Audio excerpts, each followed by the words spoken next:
All right, so like the whole situation with high school athletics currently, what you see so much more of it than I do, because my focus, I coach at Asheville, I teach at Asheville.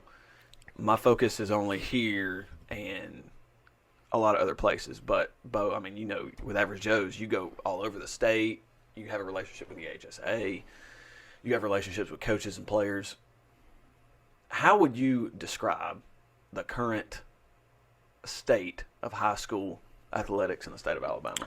In your opinion, what's it like right now? Well, I want to start by saying, first of all, thank you for the opportunity, and I mean that. Yeah, because y'all do have a very nice voice here. Mm-hmm. And when I say nice, I'm talking about what we're sitting in, not just your content, but this is phenomenal setup you have here. Yeah. Second of all, you notice I answered your text within 3-4 seconds. Yes. You were ready, man. I was, because I wanted – here's why, and this will make sense to you. Since the start of Average Joe's, and some of you guys out there probably don't know who I am, and a lot of you guys probably do know who I am. But if you don't, I'm going to give you a little background. We started Average Joe's in 2018, right? And it was a joke when we started it. It's grown into the largest sports network reach-wise in the state of Alabama. There is no other. Vlad reached 30 million with Bama Preps on Instagram last year, which is phenomenal. That's great. Well, we reached, I think, 18.4 million in a month last year coming out of the Final Four. To give you a reach count, if you counted our Instagram and Facebook combined, not counting our Twitter. Yeah, that's crazy. So just to tell you the reach that we have, and I think Vlad's probably second as far as reach. But the reason I think that's big is this: we started it, grassroots, no help. I actually had a lot of, hurdles along the way, people making fun of us.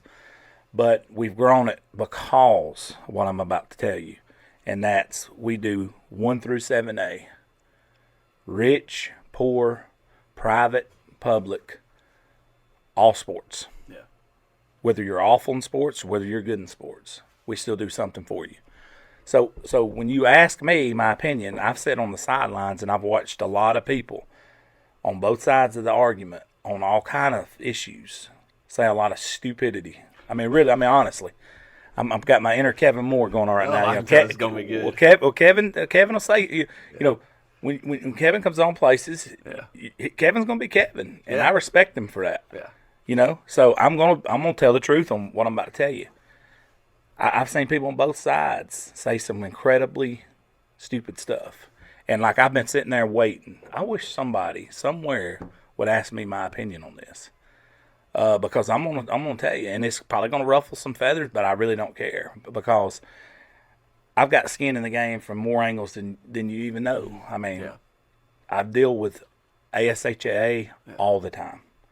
I deal with administrators, coaches, superintendents, players' parents, people whining from the general public about why don't we post scores or why don't we come to this school. I deal with that all the time. All right. Then I do all sports. I love John Holder. Great guy. He does great work. When football ends, their show shuts down. Ours has not even begun.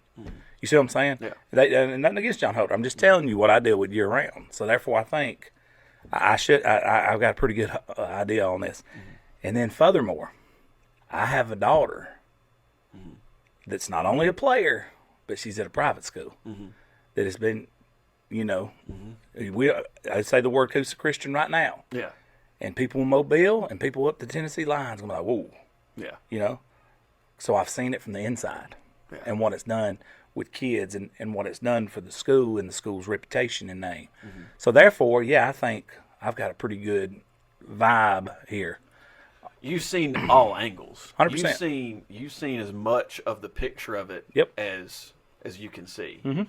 So compare where we're at now to where we were in 2018 when Average Joe started.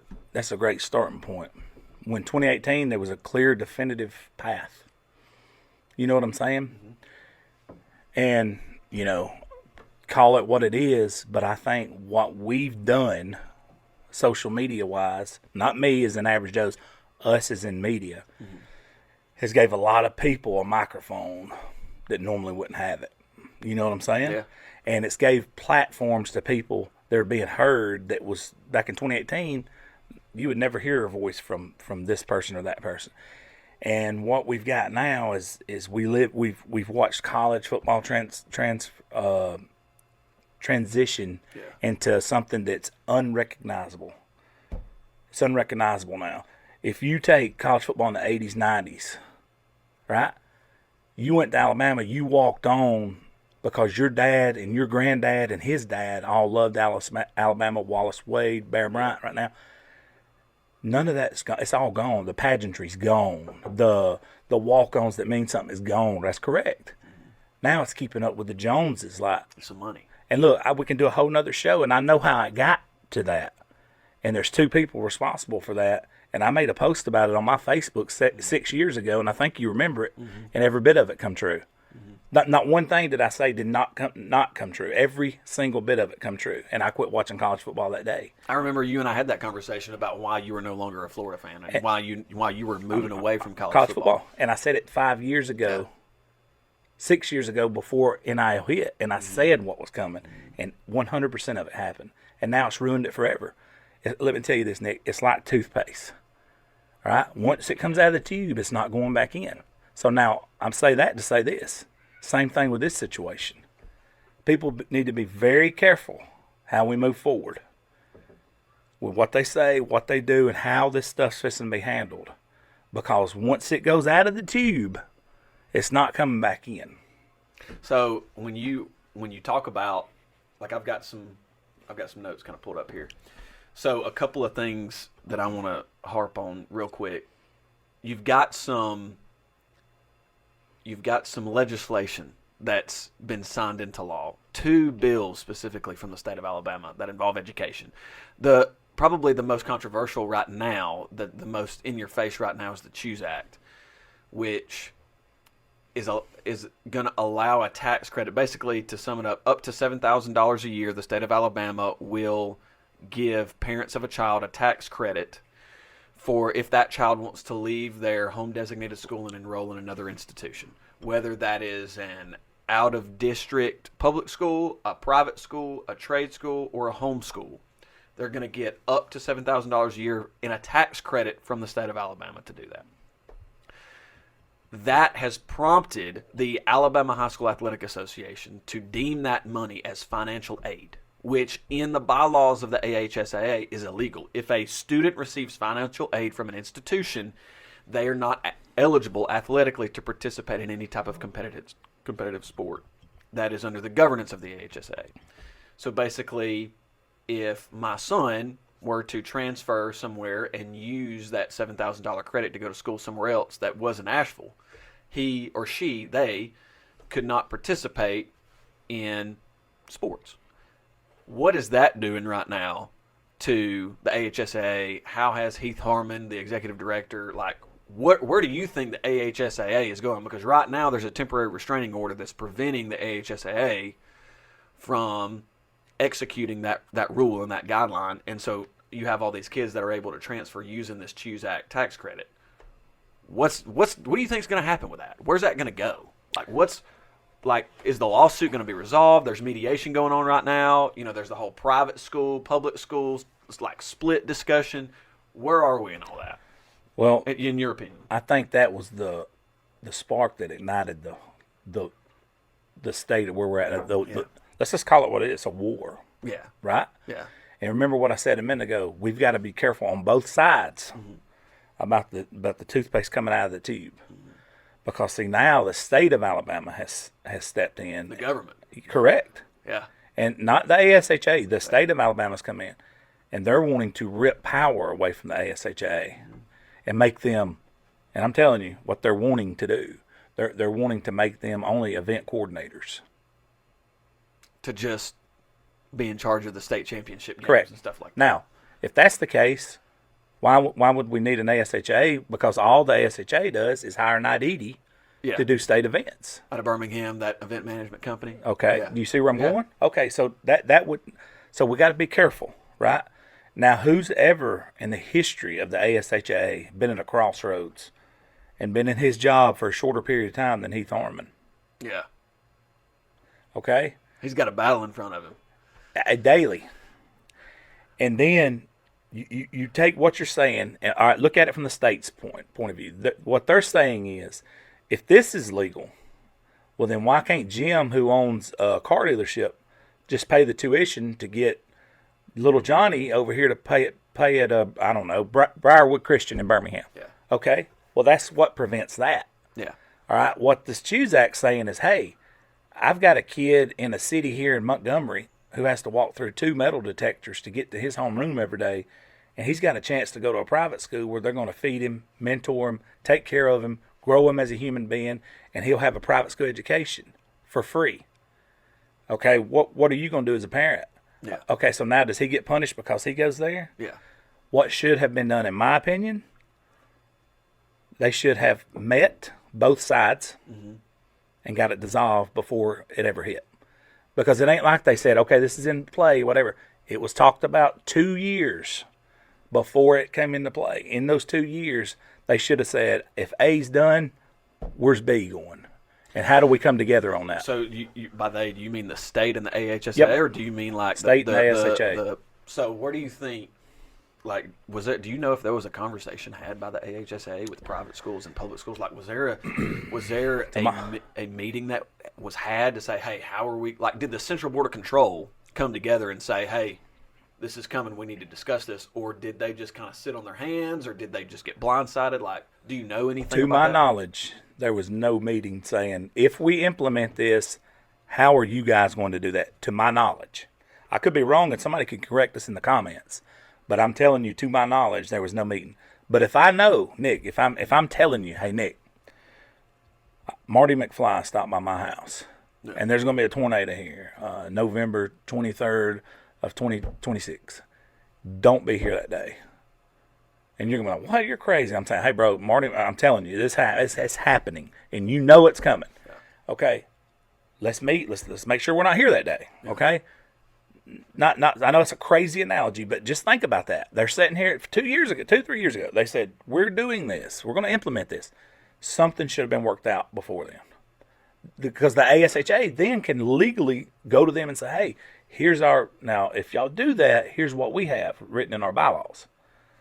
We need to figure this out now. Choose Act may be different than this. This is not from a private entity or something like that. Yeah. There's your answer. Hey, you can do the Choose Act and play, but private entity, and you still have to be living in district. Mm-hmm. I'm all for that, because here's what happens. Just like I said with the toothpaste going out of the tube again, I'm going to keep using that analogy. You're going to hear it a lot today. You got a kid in Florida, right? Florida Athletic Association's glorified event coordinators, right?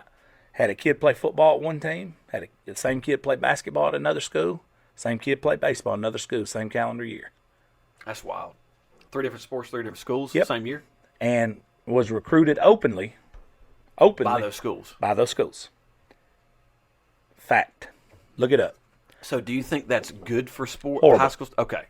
So my question is, this has led to a conversation and mediation between the AHSAA and a lot of private schools that have gotten together about a split championship playoff scenario where you have all of these private schools that are still underneath the supervision and guidance of the AHSAA, but when it comes to the playoffs, like regular season, play each other, whatever, fine, great, and wonderful, we're all going to abide by AHSAA rules.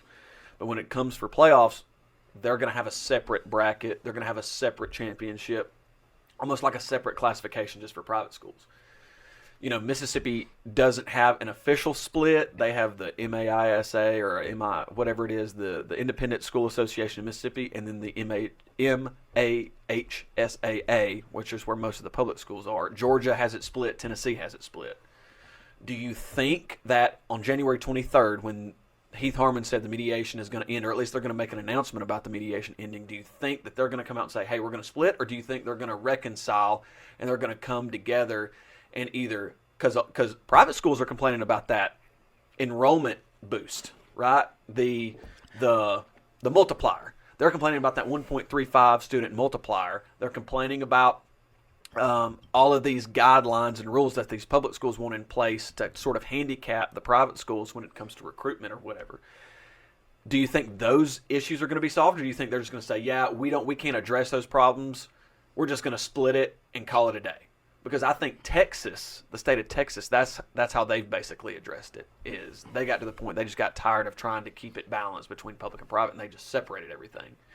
Do you think we're going to separate? Do you think we're going to split, or do you think they're going to reconcile and we're going to keep everybody kind of under the same roof in the same championship system? Well, here's where it's fixing. You might want to grab your coffee and get ready. This is where it's fixing to get a little rough terrain moving forward. I think first and foremost, the state's waiting to see what their role is going to be. They're going to see if they still have the power, right? Yeah. Because the legislation, the state of Alabama has publicly announced, Governor Ivey, Yeah. we're coming after the ASHA. Ainsworth Yeah. quoted as saying, I think we're fixing to take them out or decapitate the head or something. I don't know, something like that. Okay, so I think this delay, more than anything else, more than the split talk, anything, is to see what power they have. Because it says in the CHOOSE Act specifically that the CHOOSE Act will not affect athletic eligibility. So what the AHSAA is doing is going directly against law. Again, when I said we needed to meet the 2 to 3 years that the CHOOSE Act was coming about, why didn't that happen? Yeah. Why didn't we get that dissolved? Because the ASHA can look them in their eyes and say, hey, well, here's what we have in play. We're going to have to change the wording. We're going to have to figure this out to make this work for everybody. And as you said before, you can take that money and go to Asbury or Marion County or wherever. You don't have to go to St. Pete or Westbrook or anywhere, right? Yeah. You can go anywhere with that money. So it's not a private-public, in my opinion. You can go to any school with that money. Exactly. Right? So that's the first thing. All right. The second thing is I think the ASHA is waiting to see what their role is going to be. Like, is it going to be business as usual? Third thing out of what you just said is the private schools openly don't think they have any representation on the central board. None. How many private school members are on the central board? That is their argument. We don't have any representation for us there. The answer to fix all this is where it's going to get a little rocky, is they need competitive balance across the board, public and private, and keep them together. Okay, so what would that entail? That's what this entails. Crossville ain't going to be playing a 5A football schedule, and Spring Garden girls won't be playing a 1A basketball schedule. So the more you win in that sport, or the more you lose. So it's almost like promotion and relegation in European soccer. I'm saying this with all due respect. Yeah. Crossville's not set up to win football games in 5A. Yeah. Like a Ramsey or somewhere else, right? Yeah. Okay, it's a fact. At least historically over the past couple of years, that's Correct. been true. Right, since they went up from 3A to 5A. To 5A, okay. They're not set up for it. Yeah. Okay, Deidre took a picture of them playing Scottsboro their last year of existence, and I think they had 23 people on the sidelines, and Scottsboro had 90. Okay? That infrastructure, something's not there.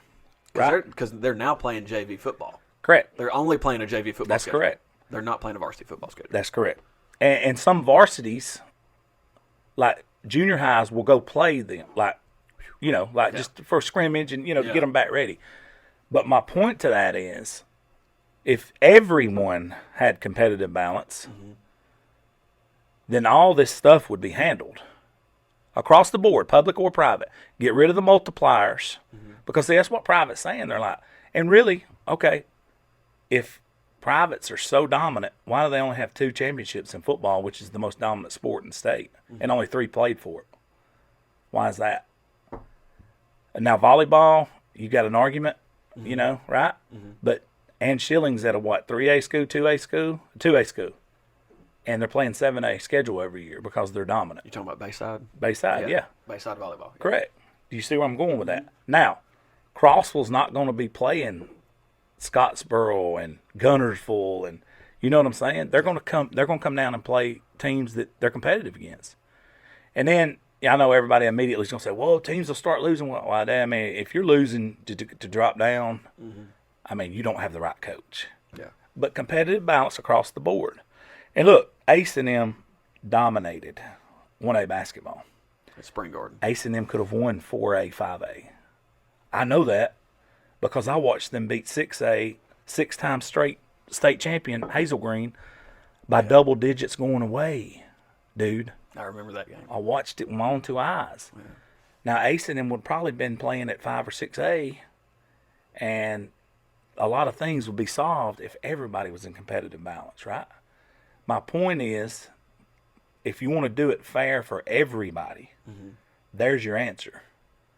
Now, you can do it across the board for everybody. Yeah. That's the answer. We're never going to get that, though. You know, we're going to get this, well, we need to do, okay, all right, cool.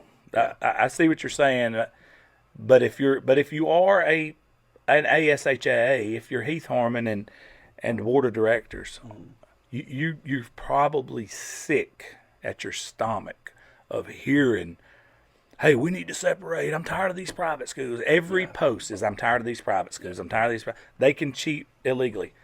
I've got news for you. And I hate to tell you this. This is a fact, what I'm about to tell you. Yeah. Private schools do not have the best setup in the state of Alabama in sports. Wow. Not even close. Wow. City school systems that govern themselves has the best setup in the state of Alabama. No multipliers. Yep. No competitive balance. And you control your enrollment. And your funding. You have so much more control over your funding. Bingo. Yeah. By far and away, not even close, the best setup in the state of Alabama. Think about how many city systems, and nothing against city systems. I mean, I've been in a county system my entire life, but think about how many city systems only have one high school. Let me ask you a question. If you went today and said, hey, we want to build a new stadium, we want a new locker room, and we want new jerseys, and we want a new weight room. First thing your super's going to do, by law, is say, awesome, we want that for you too. But guess what? Everybody's got to get one. Exactly. Yeah. I can't tell you how many times I've heard that as an employee, a citizen of a county school system. So then the next thing out of your mouth is going to be, well, man, what can we do? And then he looks at you and says, there's nothing we can do. Yeah. Right? Yeah. Our hands are tied. All right? Let's flip this thing. Let's say you are a one school system, city school system. You go to one guy and you say, hey, we want this, this, and this. The wheels start moving right then, right there. Yeah. Period. There is no legislation. There's a board, but normally that board's run by one, maybe 2 people. Yeah. And the wheels start turning. Now, what Jake Gaines did down the road here is an anomaly. It's an anomaly. But I've got a lot to say on that. You look at what he did and what the city of Moody did, and I've got a lot of friends in Moody. The city of Moody. My aim here is to not make anybody mad, but my analysis of the situation is the city of Moody basically came in with their checkbook and said, what do we need to do to make this happen? This being, what do we need to do, Jake, to fully support you? And he gave a list of, X, Y, Z, but here's the thing. It allowed the St. Clair County school system to remain, hey, we're not doing it, so we don't, like all these other people that, if there are complaints that emerge from our other schools or our other communities. I'm sure y'all had parents that says why. Yeah. But it's the city. It's the city of Moody. So it's almost like a hybrid city-county system. Correct. The extracurriculars might as well be a city system, whereas the core functioning of the school was still, the St. Clair County school system. Correct.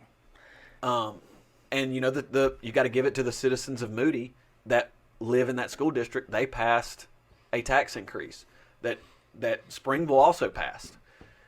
Nobody else in the county did pass. Of course, it's probably not going to pass here. We have a bunch of large landowners in Asheville. There's a lot of subdivisions and neighborhoods in Moody and Springville where, it's not going to affect them nearly as much. At least that's the perception. So I think what you said about city school systems, though, because Moody's is as much of a city school system as you can be while still being a county school, because the city of Moody just came in and said, hey, what do you need? We'll help. We'll write checks. We'll help fund this. We'll help get money for this, do that, whatever. Well, city school systems can do that. You look at what Pale City is about to do for Jake. Tape. Yeah.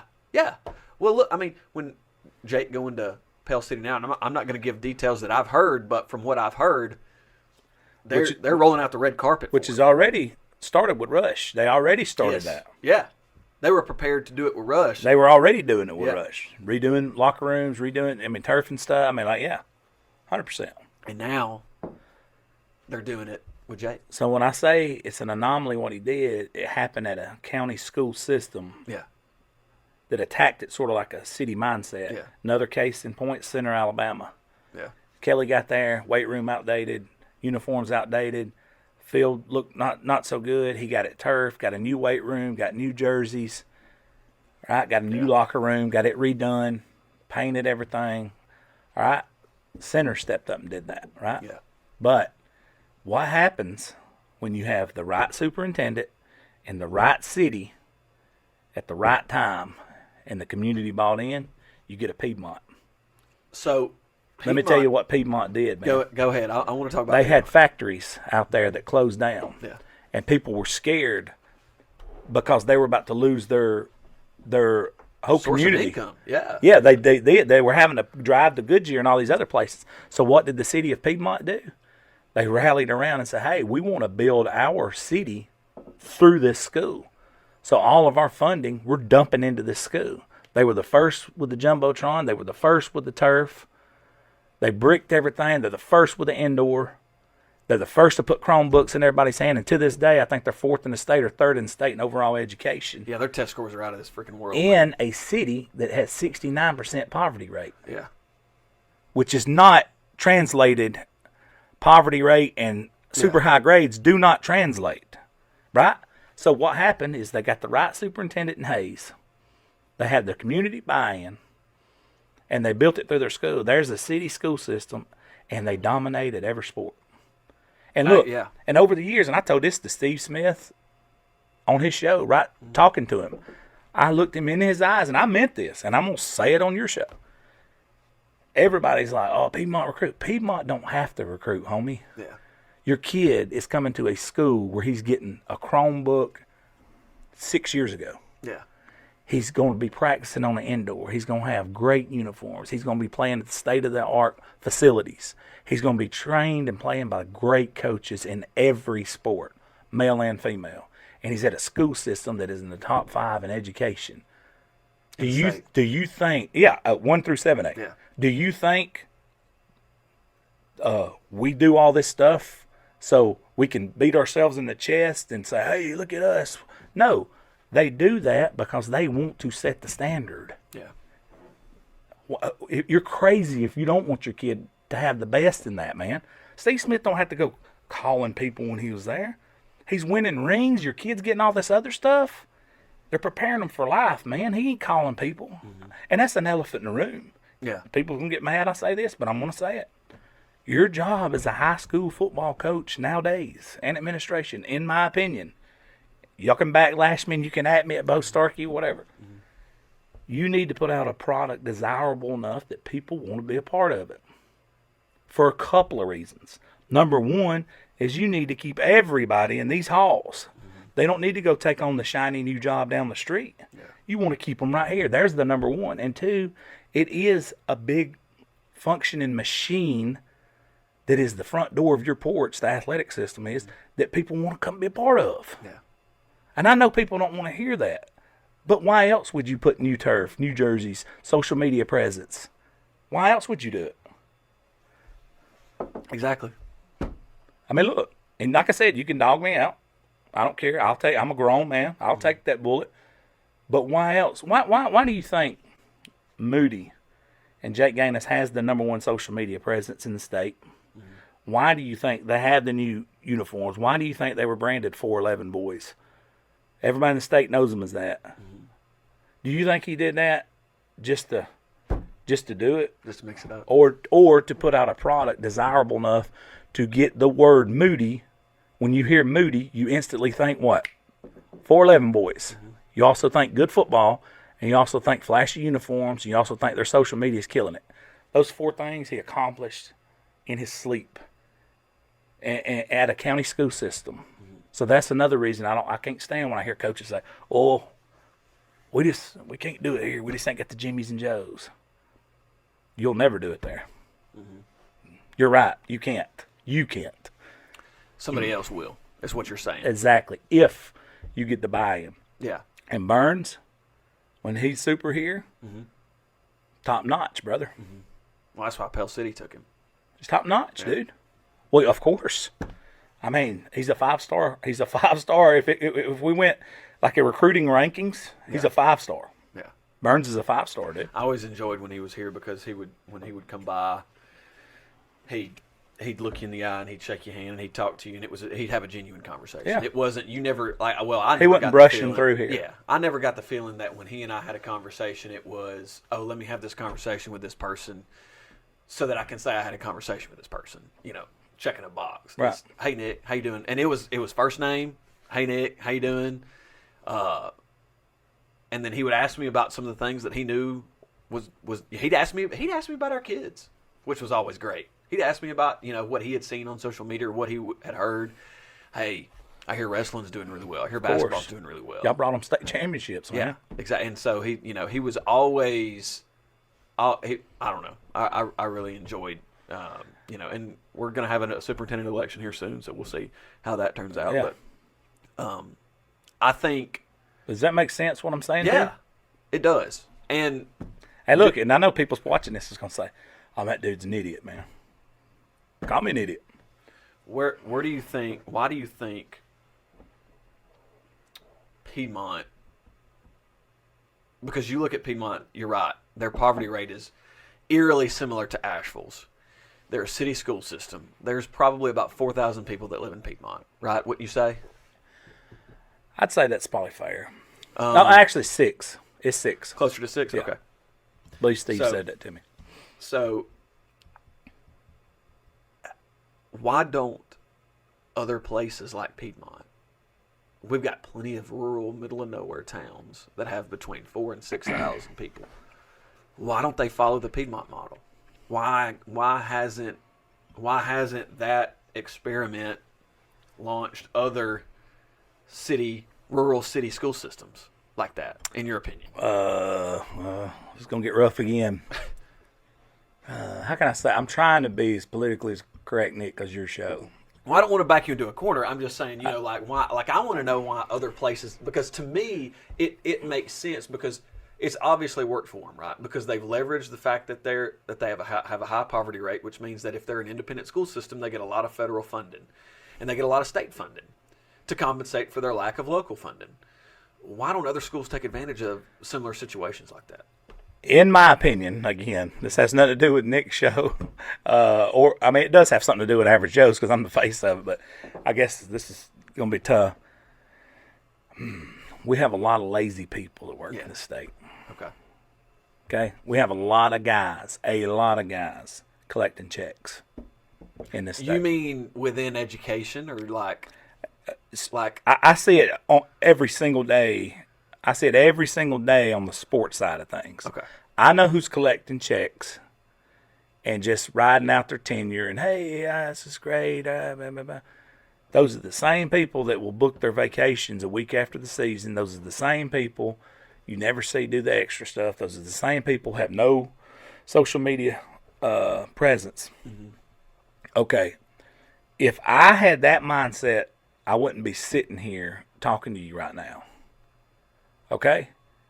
How many hours? And I'm not pulling my string. I'm just asking you an honest question because you know the insides of Average Joe's. We've worked shoulder to shoulder on several projects. Yeah. How many people do you know literally would have done what I did for 3 calendar years, not only didn't make $1, took scrutiny, got made fun of, and spent out about $30,000 to get it started before I ever broke even? Mm-hmm. How many people would have done that? How many people do you know in your life? Okay. Well, that's why there's only one average Joe. That's right. Yeah. Now, there's been a million copycats, and they try to fast track it, right? They do. There's been a million. There's a every time I turn around, there's so and so sports or whatever. There's none of them, not one of them, that's done it the way we've done it and grown it. But why is that? Because I had to put my neck, and this is the reason I'm saying it. And people's probably like, this dude's an arrogant prick. No, I'm about to explain what I'm telling you. Mm-hmm.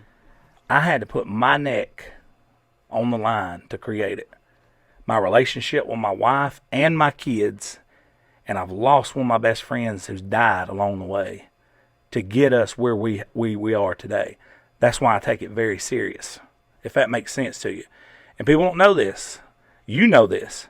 It took us 4 calendar years to get credentialed to the AHSAA. And to my knowledge, we're still the only straight up social media based one in the state of Alabama that has a permanent credential through our name, not through a radio station and then you go do work and dump it on your site, through our name. So I take that very serious. And my point to you is this.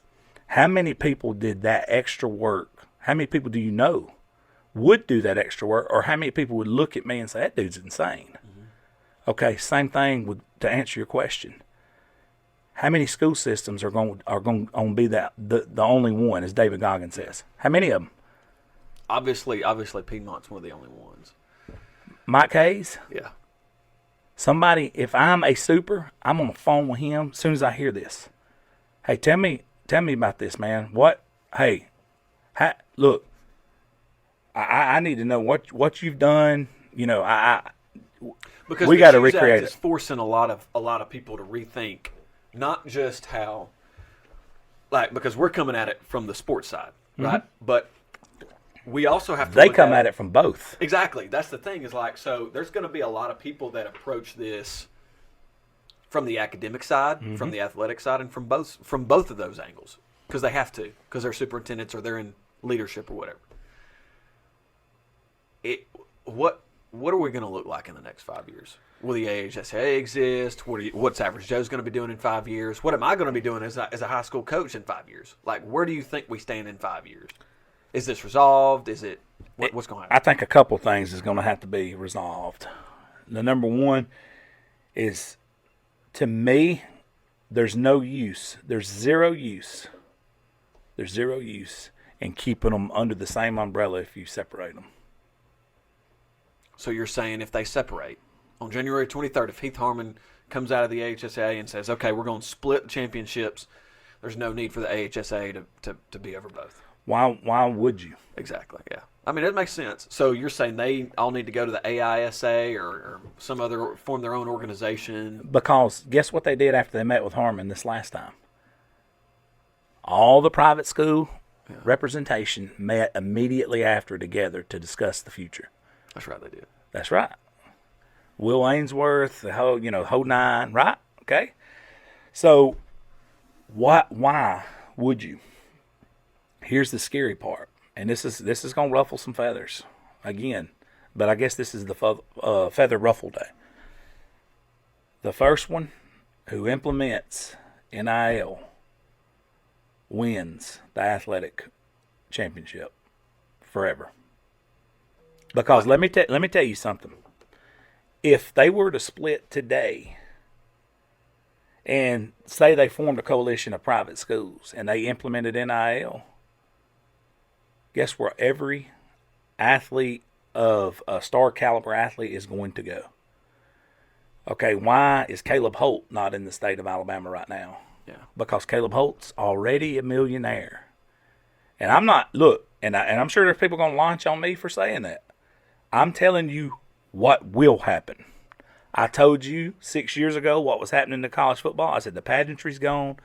I said what Saban's been allowed to do over the last 12, 13 years, unpoliced by Mark Emmert because they still vacation together.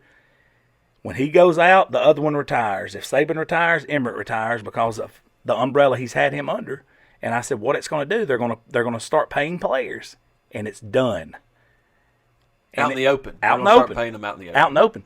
Because everybody, the first thing everybody said to me back then when I made that post 6 years ago, I believe it was 6 years ago, I I said, the first thing Alabama fans would always say to me, everybody cheats. I said, you're right, but not everybody's policed, and y'all ain't policed because of Mark Emmert hiring Saban at LSU, and they still vacation together, and he was never going to police him. You're talking about Mark Emmert, who was the president of the NCAA, of the NCAA when all that was. Of course. Yeah. Alabama had 9 transfers in 13 or 14 years, and all of a sudden they had 10 or 11 in year 1 of NIL. Mm-hmm. Why is that? I said it was coming 6 years ago. I said it's going to ruin college football. Now, if these two entities split, and remember we started this conversation by saying toothpaste in the tube. Mm-hmm. That's why I said both sides needs to be very careful. Because if this thing were to split off, and private goes here and public goes here, say public implements NIL, all right? Say private implements NIL, they win. They win the arms race, quote unquote. They're going to suck up every big-time athlete in the state, which is going to suck up every spotlight. And that's going to be detrimental to the other one. Now, if you just want, to participate and, hey, I get it. But if you want to be competitive, tip of the spear, whatever, which is a lot of alpha males are involved in these sports, and alpha females, right? We know alpha female coaches. Some of the best coaches in the United States, female coaches, are in this state. All right, some of the best male coaches in any sports in this state. So if you want to stay at that tip of the spear, whoever implements that first would be. Yeah. Because I'm telling you, Nick, I'm promising you what I'm telling you. If they split the two, there's probably going to be a split. Because that's what they talked about, Nick. I'm telling you. That's why I said both sides. Let's keep the toothpaste in the tube. Mm-hmm. Now. So you're saying both sides don't want it to get to the point where they do have a split and they're using NIL as a lever against the other after they split. Could you not see that being implemented Absolutely. so easily? So if private 110%. if private split today, if they say, let's say the AHSAA comes in and says, hey, we're going to split this, we're still going to be over you guys in government. Mm-hmm. There's about 4 or 5 big players in the private school game that's going to say, hey, I want to split, period. Like straight up away from the AHSAA. Like I'm sure a bunch of those are in Mobile. And the AHSAA knows that. Yeah. They know. Someone's in Montgomery. Okay, yeah. And that the makes leading sense brigade is in Montgomery. Oh, really? Okay. Yeah. So, and they know who they are, right? Yeah. All right. So if they said that, and then the first phone call they're going to do is going to be to probably AHSAA, and they're going to say, hey, let's form this new coalition and blah, blah, blah. I'm telling you, Nick, it would be maybe one chamber session together before they said, hey, because it's already been talked about. Yeah. We've been hearing it as coaches. It's like this low rumbling rumor throughout the state. It's already been brought up in the state's legislation. Yeah, exactly. Once they pass, okay, what if the state of Alabama comes in and says, hey, it is legal? Dump it. All right, so, whoa, how do we govern it? Yeah. All right, okay. Let me give you an example. And Alvin Briggs said this. They kept asking Alvin Briggs at that state meeting, the state's media meeting, about NIL. And he goes, let me stand up and answer this. He used Ace Austin as an example. Yeah. He said, if Ace Austin goes and does a commercial for Toyota and they pay her $1,000, I can't do anything about that. And everybody in that room's like, what? What are you talking about? Blah, blah. He said, now, if Ace Austin goes and gets paid $500 for every three-pointer she shoots and hits, that's NIL. And it's one of the reporters, he's from like one of the smaller counties. He's like, wait a minute. So what you're telling me is Toyota can pay Ace Austin? He said, Toyota, McDonald's, Hibbett's, Walmart, Jack's, they can all pay Ace Austin. That's employee and employer. Mm-hmm. He said, now, Jim, who owns McDonald's, pays Ace to hit threes for whatever school. That's NIL. So that was that's how the AHSAA had interpreted the eligibility amateurism rule at that time. Is what you're saying? That's why they. That's how Briggs did. That's why they can't accept. Like if they win MVP of a basketball tournament, they can't accept a $25 gift card to the restaurant that sponsored the tournament. Bingo. Is what you're saying? Okay. Bingo. Yeah. So, but if they just go out there in plain clothes, like if J.B. Potter went out there in plain clothes and did a voice radio commercial for Mi Casita in Asheville, they can pay him $100,000. But because he's not saying, "Hey, this is JB Potter from Asheville basketball," he's just like, "Hey, my name's JB Potter. I threw for 2,500 yards. Yeah, exactly. Yeah, like if he said that, like then it's a different situation. And if he was at Odenville, yeah, and he all mysteriously ends up at Asheville, and then he's doing a commercial over here, or if he ends up at Asheville because he did throw for 2,400 yards, then that's NIL. Yeah, and that's what Briggs said. Now that wasn't Harmon. But it made sense because he broke it down in the literal terms, and they were in there in that room hammering Briggs. Yeah. And I was like, bro, it's the best interpretation of it there is. So you're saying the problem isn't necessarily with the people that are in charge; it's the rules on the book and how it's how it reads. Now, I'm saying this, and this is way off cuss, but you listen to Rogan, right? Oh yeah.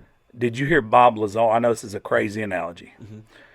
Okay, in the 80s, they were putting him in there to work on the repulsion with the anti-gravity stuff to break it down and figure it out.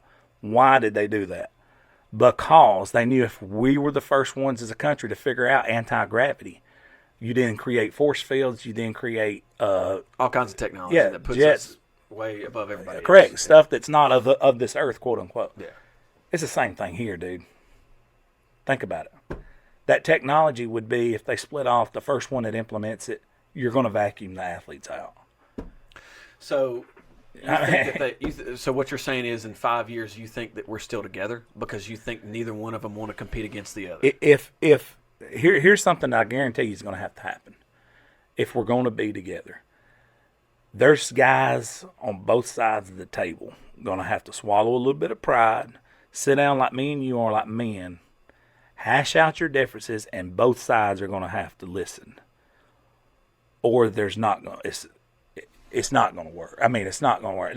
Like now, it may be together under the AHSAA umbrella, but it's going to be split and separate, right?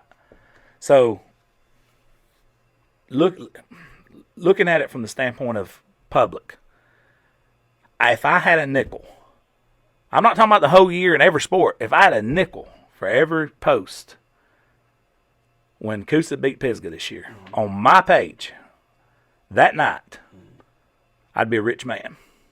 And I finally got on there and posted and said, hey, I'm not doing the negative comments. We're not doing them. Yeah. Especially when I know Pisgah had 5 or 6 kids on that team that were not from Pisgah. I know they did. Mm-hmm. I know they did. And I'm not calling no names. I'm not saying. I'm just saying. Yeah. Right? I know that. Right? And this year, Coosa had 1 kid move in, Mac Long. That's it. Coosa played with 15-man roster, all playoffs. That's it. But then I see that on there, and then I don't mind a little bit of the talking. I don't mind that. I'll let that. But when you start attacking kids, and you start attacking schools, and you start saying negative stuff, and you start cussing, and you start bombing us, you're done. Yeah. There is no jury. This is a dictatorship. You're talking about what you let slide on your page. This is a dictatorship under this pretense. You can say what you want, as long as it's positive. You can even say constructive stuff. You can say your opinion on it and your view on it, and that's fine. But when you attack kids, administration, schools, even referee, I don't even put up with the referee attacking because that's not helping. Yeah. You're gone. Look, you get one time, I will come to you, and I'll say, hey, this, that, and other. If you then do it again, you're deleted and blocked. Guess what? I don't go to no board and ask nobody. You're out. You're it. That's it. Do you think this is, when we look back on the Choose Act or this mediation, this whole situation over the past 18 months and what's about to come in January, do you think that this is going to be the beginning of the end of high school sports as in terms of kids competing as a part of high schools? Or do you think this is just going to be the start of another newer era? Do you think that, in 100 years we'll still be competing as high schools or as schools against one another?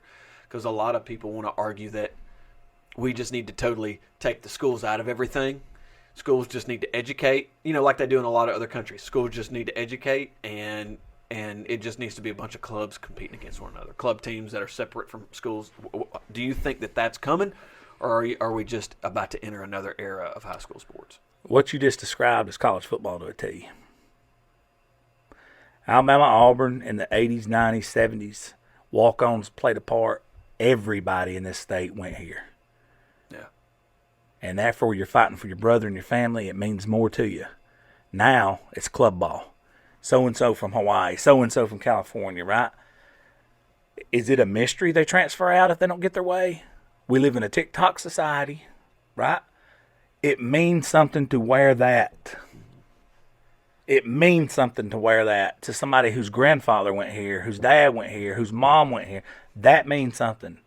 If they go slippery sloping this thing, that can mean nothing very quickly. Yeah. And that's going to be a sad day for the state of Alabama.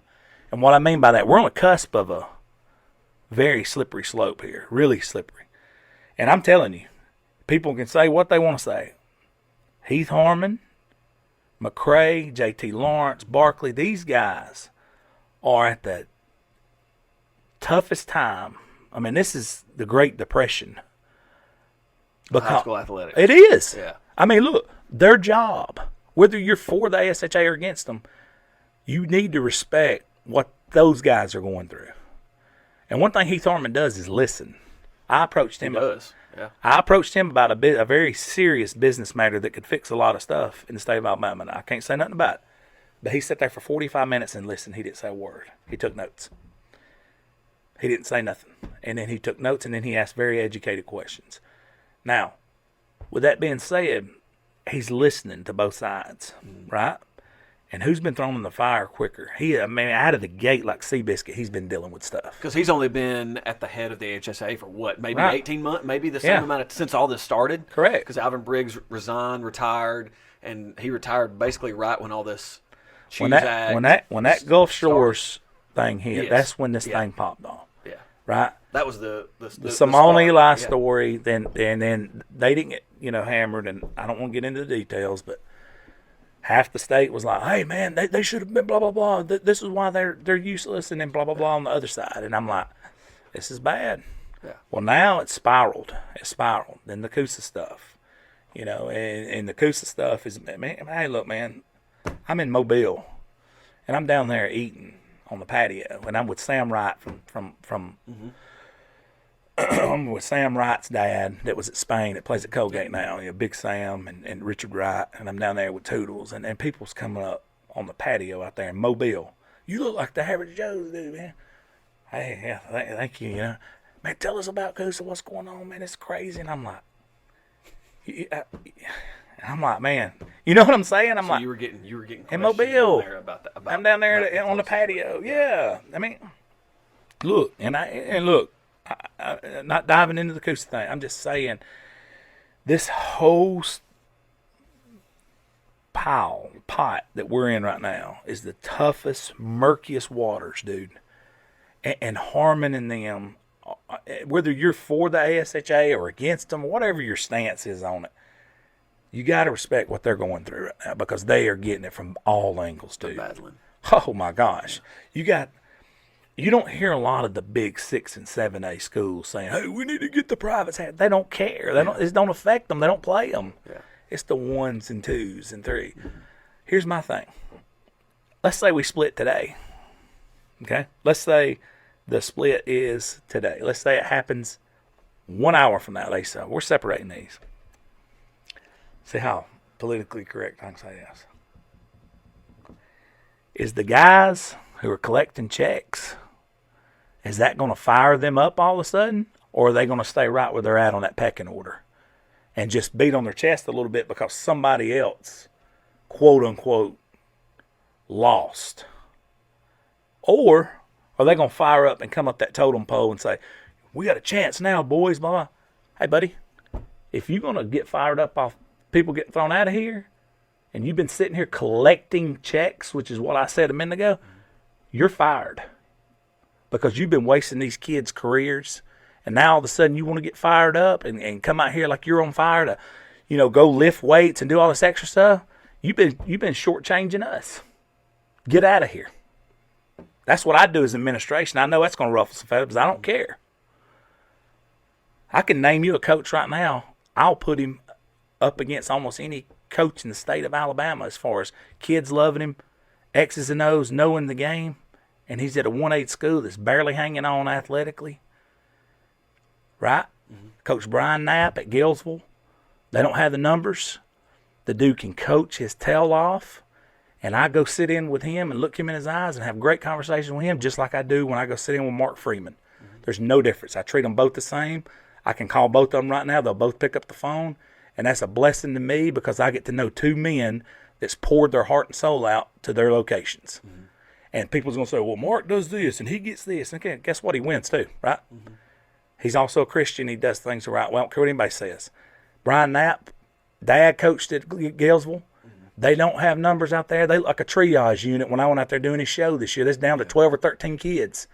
And he's still battling through it, going over 500 some of these years, you know. I love them both. Hey, that's a guy who's pouring his guts into it. You put him at a Ramsey or somewhere, he's going to go win football games because he's pouring his guts into it. And I ain't calling no names, but I know a truckload of guys.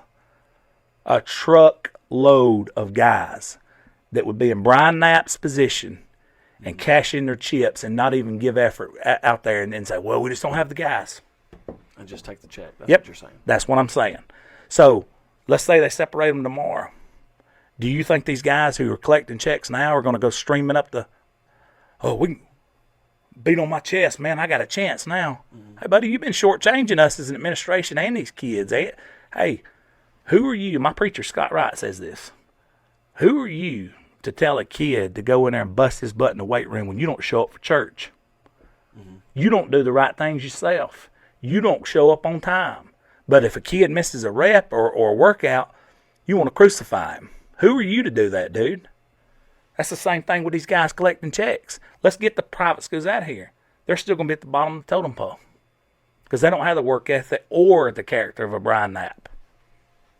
I'm telling you, that's my problem. Where are you in 5 years? Average Joe's will be running. Yeah. But I won't be doing the pavement sitting. Where are you going to be? I've got a couple of huge business things going on. One of them deals directly with schools. Well, kind of both of them. Mm-hmm. One of them's indirectly with schools.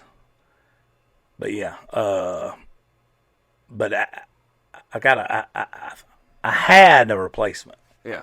Some things happened and they had to take another job. But Average Joe's will be running. What about Average Joe's? What's it going to look like? It's going to do what it's always done because if it don't, I'll shut it down. And what I mean by that is it's going to treat Gillsville like it treats Thompson. So it's not going anywhere anytime soon. Right. Now, seeing me out here every day cannot change unless I get a DeLorean or a helicopter. Yeah. Now, if I have one of those two, we could continue business as usual. But if I don't have a DeLorean or a helicopter, here in about a few months, then I'm not going to be the guy every day. You know what I'm saying? Mm. That's going to have to change. I'm just not going to have time. Now, is it scary? Yeah, it's scary because, and Josh Abercrombie will tell you. You know, Josh was my first. Josh, man. Great guy. Yeah. Great work ethic. People don't realize this. You know, and here's our biggest criticisms we get. The first one's, why don't y'all post scores? Okay, first of all, and I've addressed this issue this week 10 times with people wanting to know scores of games. The first reason, and I'm saying this so everybody can hear, the first reason we don't always post scores is we're not always at the game till it ends. Yeah. People think there's 50 of us. There's 3 credentialed Average Joes, Deidre Pike, Josh Abercrombie, and myself. Okay? We have some people who contribute. Mm-hmm. Noah Jones, April Davis, Brick Boy some, right? So we have people who contribute, but they're not full-time members. Mm-hmm. Of the full-time members, I have 50, 60 hours a week I do with other business. Josh is full-time at Alabama Power Right-of-Way Services, and Deidre's a full-time photographer. There's no, I guess you could say I'm a full-time employee because I work 100-hour work weeks, so I guess, okay, I am. Covering the state of Alabama, 1 through 7A every sport. So, And people's like, why don't y'all come here? Guys, if y'all can hear this, that's why we don't always come there. Yeah. Here's the other thing. This was and still is about 80% free work for people. Mm-hmm. Right? I do get paid from social medias, and I don't shy away from that because I've earned that. We also get paid to do certain stuff at certain schools, whatever, because I have a family and we have to feed my daughter and pay my bills. So, yeah, we do take, to do coaches shows and advertisement, things like that. I'm going to take care of what I have to contractually first. Yeah. And then when I'm free, I'll go get everybody else. Yeah. It's that simple. Now, that's just the nature of the beast. So that's why we're not everywhere. So the only thing that scares me is when I step away from the full-time role. And Josh Abercrombie said this. That's what brought me to this point.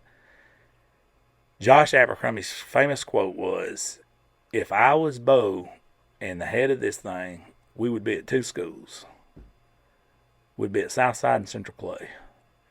And if Reggie was the head of it, we'd be at Gadsden City and Alexandria. And that's probably true. Yeah. Because those are their schools, their comfort zones. Did they do work at other places? Absolutely they did. Yeah. They're talking about who's going to stretch and push the envelope and go meet the new coach and stuff. So I'm scared of that is because the moment you stop pushing the boundaries, same thing with working out. These muscles you have right now and stuff, when you hit the couch and you stop using them over a period of time, you'll never get them back. Yeah. Right? You start to deteriorate. And if we stop pushing the spear, that thing can start coming in on itself real quick. Now, I'm scared of that. I am. But that's why it's got to be the right replacement. I'm still going to be a part of it. I'm just not going to be the day-to-day guy. So you're just going to take a little step back. Going to have to. Like I said, unless Dr. Emmett Brown. And we can get you a DeLorean with a flux capacitor. Yep. If you can get me that or a helicopter. I think I could pull it off with a helicopter. We might be able to get you a helicopter. I think that's more. Just have to find the right guy to fly. I think it's just a helicopter company, kind of like the Catalina wine mixer. They could use their advertisement. Yeah. This is brought to you by the Catalina wine mixer Average Joe's spot, They just have you land in the middle of the football field and all their signs. Mike Rada. That's right. Mike Rada. Yeah, that's what I'm saying. It's not been done since. Yeah, it hasn't. There you go, dude. You could hit like 5 or 6, 7 things every Friday night. Dude, I could come see y'all. Yeah. Right? And then I could go down this corridor. I could be like Hewitt Trussell Clay, like boom, boom, boom. You know what I'm saying? And look. Josh is still hitting 2 or 3 places. All right, Deidre's hitting 2 or 3 places. And then people, listen to this. Imagine that. Why we don't post scores. Does that make sense? Yeah. When I see that, when it just it don't infuriate me because some people don't understand. But then there's one organization, and I'm not going to call their name, but they know exactly who they are because they got called out last week by Deidre Pike. There's one organization that a couple of their members kept saying it, and they're all tied to one organization, and I hope they watch this, which they're doing it to be spiteful, right? They think it's funny, but they got called out. So that organization that kept saying it don't post scores themselves. So, and then on top of that, they learned the hard way why we don't do it, and Deidre called them out to a T about why we don't do it. Because if we stay here with all these little Jimmies and Johnnies here, then the whole rest of the state gets zero love. Yeah. And then guess who gets those phone calls and those messages? You're looking at them. How many of those phone calls have you taken? Usually it's a Facebook message first, and then if they're really fired up, I immediately will give them my phone number and say, hey, call me and we'll discuss this. Over the years, 1,000. How many people have actually called you? I've actually had a few. Really? Yeah, I've had probably, since our existence, 40. Okay. Who's your favorite, not competitor, who's your favorite fellow sports media person or sports media entity right now in the state of Alabama that you enjoy seeing their content, seeing what they do? That's tough. Vlad with Bama Preps is ahead of the game, dude. He's done a lot of cool stuff. Like, he's done a lot of He's cool figured stuff. out a niche. Yeah. And he's done it through Instagram. And he's kind of took the bull by the horns and changed the Instagram format because what he's done is he's made it interactive. Here's the top winningest programs in the state of Alabama since the 2020s. Here's the ranked players. Here's the uniform combos. What's your thoughts? And what he's doing is he's asking questions. It's interacting. And he's tagging superstars and big programs. And they're sharing it, and they're sharing it, and they're sharing it. And he's gaining, he's at 30-something thousand followers on Instagram. We're at 15. So, he's growing. He's mastered Instagram. Yeah, it's for local sports. 100%. Statewide, football. And I've been dragging him, kicking and screaming to basketball. I had him post his first ever girls basketball post yesterday. Really? He went to watch Laney. Was number 1 in the state. We met Wallace State. He made a graphic about their game, whatever, and featured her, and Whitney Booker, and Miley Butler on a graphic. And within an hour and a half, it was shared 56 times. So how good was that for girls basketball in the state, right? Yeah. So he's more of a football only, but I'm dragging him, kicking and screaming in these other ones. But I really admire him.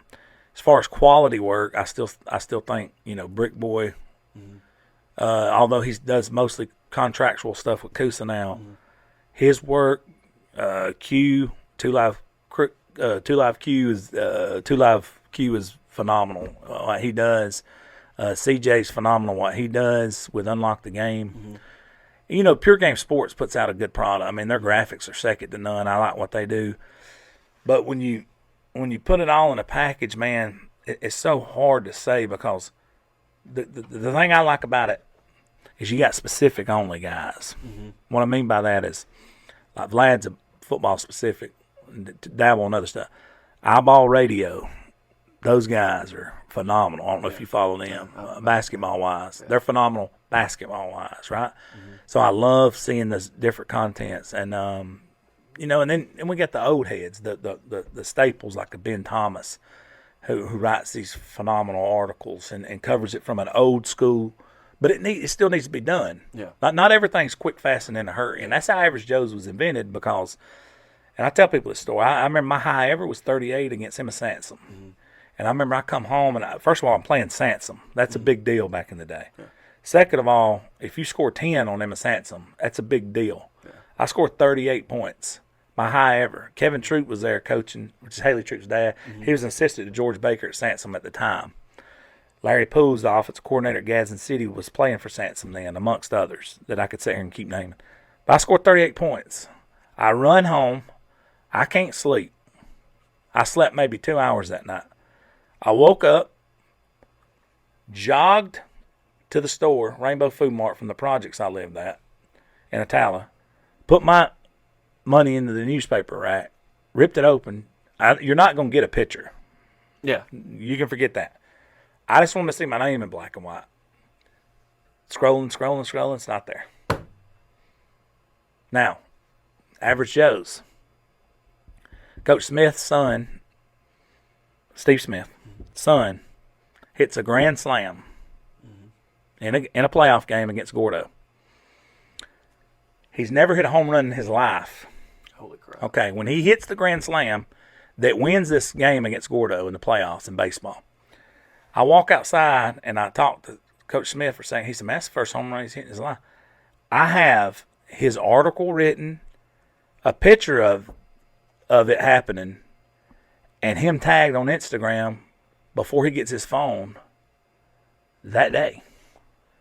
That's the difference in social media and newspaper coverage. Does that make sense? Yeah. And had I not been there, that story wouldn't have been told that day, and it probably would have been told, and his grandparents or, when he's a grandpa, he could say, oh, I remember it, and they're like, whatever, dude. Yeah. I hit one of my last at-bats ever. I hit a grand slam to win a playoff game versus Gordo. His grandkids are going to say, Papa, sit down somewhere, dude. He's got documented proof of it now. And the information was there before he hit he don't have to go home and sleep and wait on it. I know. That's why Average Joe's was invented right there. Bo, I appreciate you coming on. Hey, man. You probably lost a lot of followers. No, here's the thing. That's the goal of what we're doing is we want to talk about not just Asheville sports, but sports in general, because everything's changing.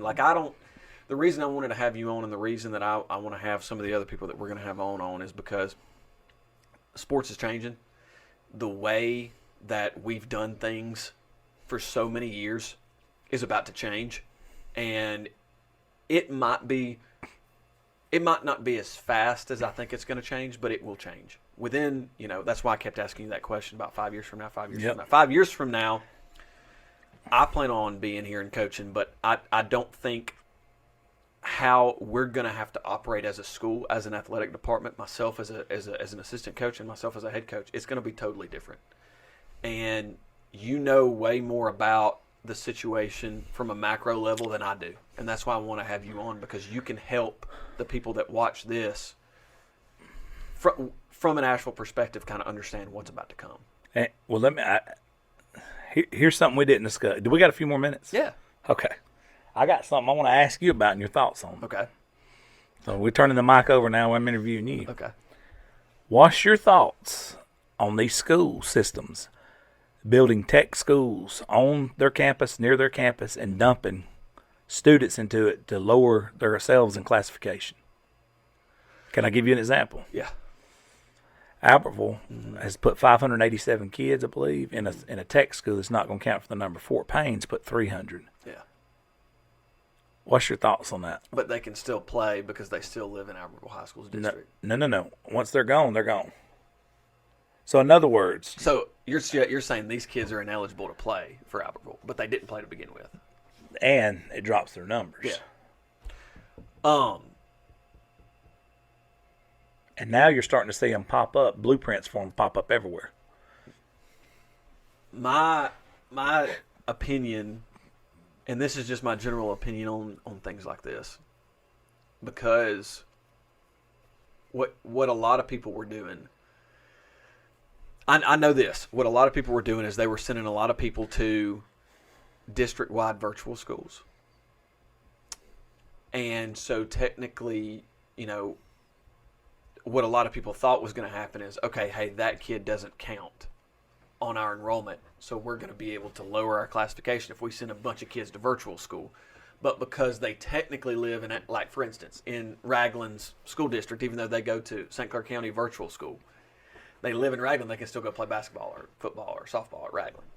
But then the AHSAA got around that. I think this is the new version of that. The AHSAA addressed that whole virtual school deal. Now they're trying to – so there's always going to be a school system or a school or an athletic department or a coach that's going to try to skirt the rules when they're in a situation. Because why are those schools doing that? Why is Albertville doing that? It's a Crossville situation. It goes back to, okay, maybe that competitive balance rule change that you suggested for everybody would solve that issue. Because and you wouldn't have to build a school. Exactly. Because what's the goal there? The goal there is Albertville, the Albertville City School System is trying to make it, they're not trying to get an edge on anybody. In their minds, they're making it more fair for their kids to compete because for whatever reason, they think they're not competing at a 7A level or that they can't compete at a 7A level. So my opinion is the more rules you have in place that don't properly address fair competitive play, the more you're going to have schools and coaches that are going to try to do everything they can to skirt those rules. So when you have, obviously it's a sign that the rules that are in place aren't truly fair. And that's what I think. I think that is a sign, whether it's right or wrong. I like where your head's at. Whether it's right or wrong, that's just a sign that the bylaws, whether it's the state of Alabama, whether it's the AHSAA, I don't care who you want to blame, or whether it's the local school system, I don't care who you want to blame. There's a rule somewhere, and that's why you have, because there's a difference. You got two types of rule skirters. I'm going to skirt this rule to gain an advantage over everybody, or I'm going to skirt this rule to level the playing field. Bingo, to make it fair. to become competitive. There you go. And to me, that's what that situation is. 100%. You have those rule breakers that are going to break that rule and cheat to try to get better than everybody else. But in this situation, in this context, I think they're just trying to. And we're not using Albertville saying that they're doing anything wrong. I'm just saying these are facts. Yeah, that's just what's happening. All right. Yeah. So I'm glad you addressed it, and I think you're spot on. Yeah.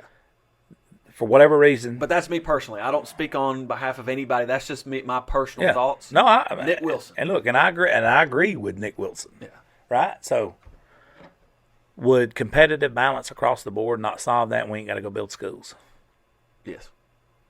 And, there's probably a lot of other things that you could do from a system standpoint to help alleviate that problem too. Not just the competitive balance situation, but I think that's interesting that that's happening because that is a sign. You have to see like how schools and programs and coaches react to certain situations.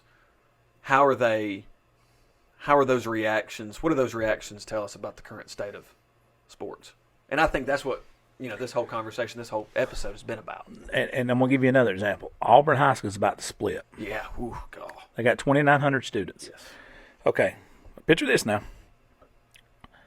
Gadsden City last classification turned in 1,285 students. Mm-hmm. They have 2,900 students. If they split that in half, there's still 2 7As. Because Gadsden City is the largest 6A in the state of Alabama. Is it fair?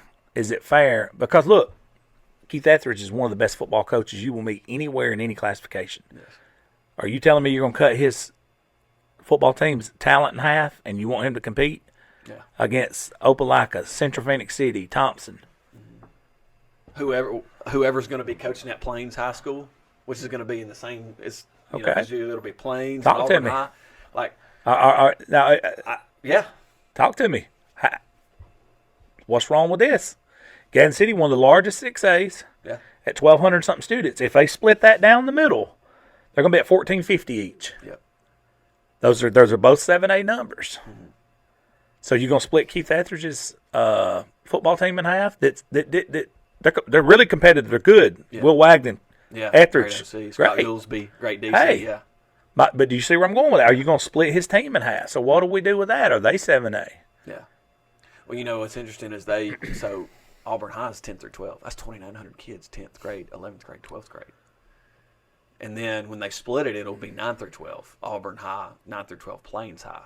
So how's that going to affect those numbers, and what are they going to do, David? See what I'm saying? That's another thing. Like I. And then we heard the talk of the 32 and 32. Yeah. Yeah. What do you think about that? It's trying to do what I said initially, level the playing field somewhat. Do you feel that Clay Chalkville was the best team in football this year, 1 through 7A? Yeah. Yes. The only other argument could be Thompson, but then they're going to immediately say we beat them in the regular season. Mm-hmm. And here's the thing: I didn't get to see Clay or Thompson play in person this year. I got to see them both play on TV, but watching Clay play and knowing some of the stats that I saw, holy crap! And as a coach, I know it goes beyond what you see and beyond stats. Sometimes, the locker room has a lot to do with that, and how coaches coach have a lot to do with that, and how they motivate players and discipline players and accountability. But that team was just insane. Insane. It's totally insane. We just, it's interesting that you bring up the 32 and 32. We just came back from Asheville basketball. Just came back from Indianapolis, where we competed in a basketball tournament up there in Indiana. And in Indiana, the basketball classifications are different from the football classifications. I think there's 5 or 6 football classifications, and there's only 4 basketball classifications. So, there's something else. There's another wrench you could throw in this whole conversation is, well, what if you just divide up? Is all of it not to make it competitive for everyone? Yeah. Well, Indiana was one of the last states to go to classification basketball. They had a single state tournament up until the mid-'90s, I want to say, where, you could have 200 kids 9 through 12, or you could have 3,000 kids 9 through 12, and you're playing in the same basketball tournament. See? But then they finally went to classification basketball, and there are people that still don't want it in Indiana. Talking to some of the folks up there, they want to go back to everybody's in one pot. So it's interesting to see the different, like in Alabama, it's like we want to keep splitting, and in states like Indiana for different reasons, obviously different situations, but it's just there are different ways to address this kind of the same problem. I don't think I don't know. I know we can't stay here all day, but I don't think splitting them is the right answer. Mm-hmm. Here's my opinion. If they ask me my opinion, Bo, how would you handle this? I would sit down with all parties involved, public, private, and the state. Yeah. Have the heads of all represented people. The Central Board, the AHSAA. The AHSAA and the Central Board is one. Heath Harmon and the Central Board representation sit down with the legislation of the state of Alabama, with some of the supers represented over, and then some leadership of the private, and sit down, and this is what I think needs to be done. This is me talking again. I think they need to sit down in a room, put your swords down, factor in kids, factor in families, factor in all things involved in this, right? And say, let's come up with a solution, and here's what we're going to do. Let's do business as usual with our reclass this year. Yeah. Let's visit the next reclass. Let's work this whole thing out before we rip this Band-Aid off and this toothpaste comes out of this tube and we can't ever put it back in. Yeah. Let's sit down. Right now, let's come up with a format. Put our swords down on both sides. Let's stay together, right? Because we've done it since the dawn of time till now. Yeah. Let's give this thing 2 years, and let's start our negotiations now. Same thing I said with the Choose Act. If that would have been done with the Choose Act, we wouldn't have any. I wouldn't be sitting here right now because that's kind of spun a lot of this, and now it's at a boiling point. But let's sit down. We've done it all the way through time till now, right? There's a lot of moving parts, but let's put our swords down. Let's talk like gentlemen. Let's be open-minded. Let's listen and let's talk. Let's listen and let's talk, and let's come up with a way. And look, we're going to give this thing 2 years. And hey, after 2 years, if we see this thing is absolutely not going to work, let's split it up. Let's be done with it. You think that's going to be something that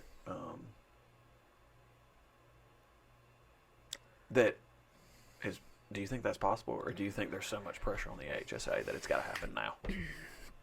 I think there's a tremendous, like I said, Heath Harmon them's job. My God, dude.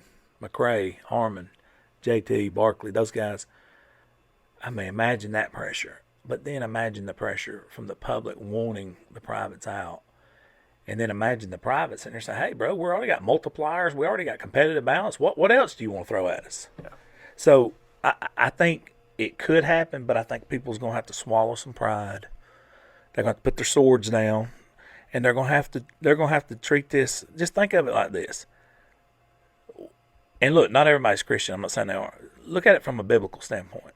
What does it say in the Bible about doing if you have a disagreement with somebody? Yeah. You bring in a brother. Yeah. Right? And then if you don't have it there, then you bring it before the church. Do it biblically, whether you're Christian or not. And I know people's watching this that's not Christian, like, well, we don't go. Hey, whether you believe in the Bible or not, the principles of the Bible are fantastic if you live your life through them. Yeah. Right? You'll have a much better life, I can guarantee it. Right? And Christ is the way to heaven, and we all know that. But my point of that is this. If you did it from that standpoint, and everybody that walks in that room says, you know what, I am going to have an open mind because this is how Christ would approach this, I guarantee you they'd get it worked out. They'd get it worked out like that. Because ultimately, what we're doing this for is what's going to benefit the most kids. Are we doing it for that? Yeah. Or is there an ulterior motive? Is there an alternative? Do we have some people who hates certain entities? Yep. Do we have some people who don't agree with certain entities? Yep. And do we have selfish people who is not willing to listen and is bullheaded? And I think you probably hit the nail on the head there. Right. So are you doing this for personal gain? Are you doing this for some other reason? Or are you doing it for some other reason? And if it's some other reason, maybe we need to look at you. The same way I said we need to look at that coach is at the bottom of the totem pole collecting a check, not living up to his expectations as a coach and a leader and a tip of the spear of that school. He's letting these kids down, these parents down, and that school down, and the state, and who he collects check from, the taxpayers, by not putting any effort in. Or give me a Brian Knapp who's pouring his guts into his organization, and he's getting all the juice of the turnips he can get that he has. Okay? All right, so I got a problem with the guy over here. Yeah. But that's the guy over here at the bottom of that totem pole is going to be the one beating on his chest. We finally got him out of here, man. I can't get him out of you. Come see me in 3 years, bro. Guess where you're going to be? At the bottom of that totem pole. Period. You're not going nowhere, homie. You can beat on your chest on whatever, but you ain't going nowhere because you ain't there now. Bo, I appreciate you. Appreciate you, buddy. This has been awesome, and hopefully we can talk to you again soon. 100%. We'll see how it all plays out. Appreciate everything you and Average Joe's. I appreciate you, sports, brother. high Thank school you. sports Thank you for the everywhere. invite, and just remember how fast I answered that because I was like, finally. You were ready, man. You were Oh, it ready was to less go. than 5 seconds. Yeah. I was like, man, finally. That's awesome. I'm ready to roll. I've actually got something I want to show you. So you good with that? If Yeah. we end this and I go. Yeah, for sure. And the dog big up on our section. And I'm green, what I bleed won't change my direction. And I see you on B for you best get to step on. Oh no, you know we gangrene, yeah. No, we gangrene, yeah. Yeah, we gangrene. On the mat, on the track, on the court, on the floor, out the door, you can take it anymore, no. On the field, how we deal, about to kill, got you sitting on the floor like, Daddy, how you feel? Yeah, paying bills, making meals, student section giving out, cheering loud, and they give everybody chills. Yeah, giving back, dishing flag, cut no slack, and I know for a fact my dogs always got my back. Everybody want a life like this. If you fall, I only care if you rise like this. I football team pushing out with all them eyes. Shout out to my homies at the 3-point line.